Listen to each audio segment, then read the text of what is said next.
Senhoras e senhores deputados, em abril de 2020 foram anunciadas as verbas para o próximo ciclo de apoio sustentado às artes, que ficavam muito abaixo do necessário ou sequer daquilo que era aceitável.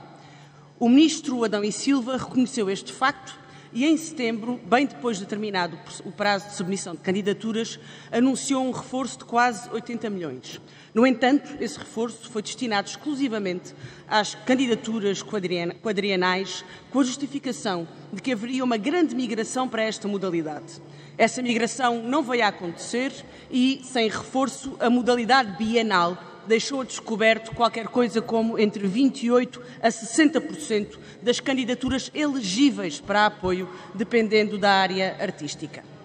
O Ministro da Cultura foi avisado pelo setor, mas não quis ouvir.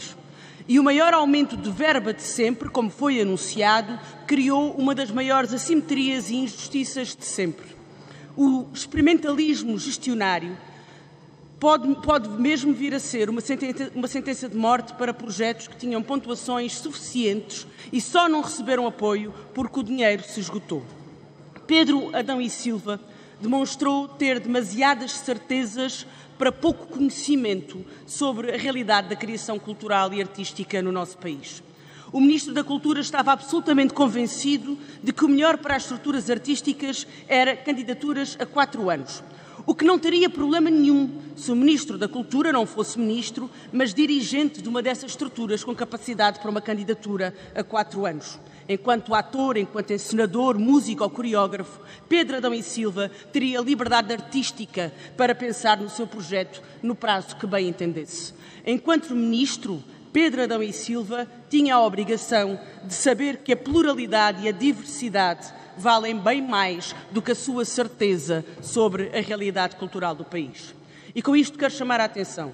O Bloco de Esquerda não entende que os apoios às artes devam ser uma corrida anual, uma instabilidade permanente, ano após ano, de mão estendida, como se muitas destas estruturas não tivessem uma história, um passado para provar o seu valor. Mas a solução adotada pelo Ministério da Cultura de injetar apenas no concurso a 4 anos também não resolveu o problema. O Ministro Pedro Adão e Silva pode até ter tido toda a boa vontade do mundo, tivesse isso bastado para salvar a Save Troop da sua luta contra a morte no ano em que completa 50 anos de atividade cultural no Porto, tivesse isso bastado para a Companhia Clara Andermatt não ter de hibernar ao fim de 30 anos de atividade cultural no país. Vinculamos a esta tristeza uma inquietação justa. Será que podemos dar-nos ao luxo de perder o contributo de todas as estruturas e artistas que ficaram de fora?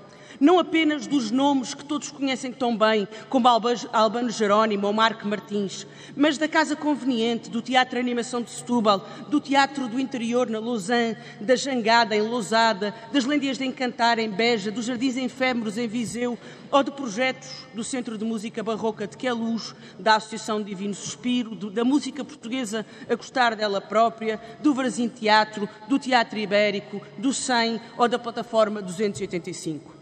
Recentemente ouvi alguém indignar-se na rádio. Por alma de quem é que a Maria do Céu Guerra ainda tem de passar por um concurso para fazer teatro em Portugal? A verdade é que passou e a verdade é que a barraca ficou excluída dos apoios. Chegou tarde, o projeto era bom, mas já não havia dinheiro. Não pergunto por alma de quem, mas pergunto em nome de que justiça e de que rigor é que companhias e profissionais que ajudaram a construir o país que somos, um pouco menos inculto do que o país que poderíamos ser, têm de submeter a esta lotaria. Em nome de que futuro é que se planeia excluir projetos emergentes para resolver a atrapalhada do concurso anterior, dizendo a quem ficou de fora dos bienais para concorrer ao apoio a projetos? Nunca foi mais necessário do que agora repensar todo o sistema de apoio às artes. Nestes tristes resultados somam-se 2 injustiças. A primeira é serem excluídos do apoio projetos que o júri pontuou como merecedores desse apoio pela única razão de se ter esgotado o orçamento. A segunda é estes concursos serem mais vocacionados para avaliar o bom preenchimento de formulários do que a validade dos seus projetos artísticos. Alguém um dia explicará para que servem as comissões de acompanhamento da Direção-Geral das Artes, o que acompanham e relatam e que papel têm nas decisões de financiamento que são tomadas. O que sabemos é que aos júris se pede que analisem folhas de Excel, mas nada se diz sobre o que se passa no terreno. No imediato, senhoras e senhores deputados, e termino, é preciso corrigir esta injustiça e reforçar a verba do apoio bienal. No imediato que se seguirá, será preciso ouvir as estruturas sobre um novo modelo de apoio às artes, que assuma um compromisso com a continuidade que não passe pelo visto do Excel e um compromisso com a renovação que não passe pela discriminação de quem está a começar. Os artistas estão em luta por um modelo de financiamento mais justo que defenda o direito em Portugal e o Bloco está com eles. Obrigada.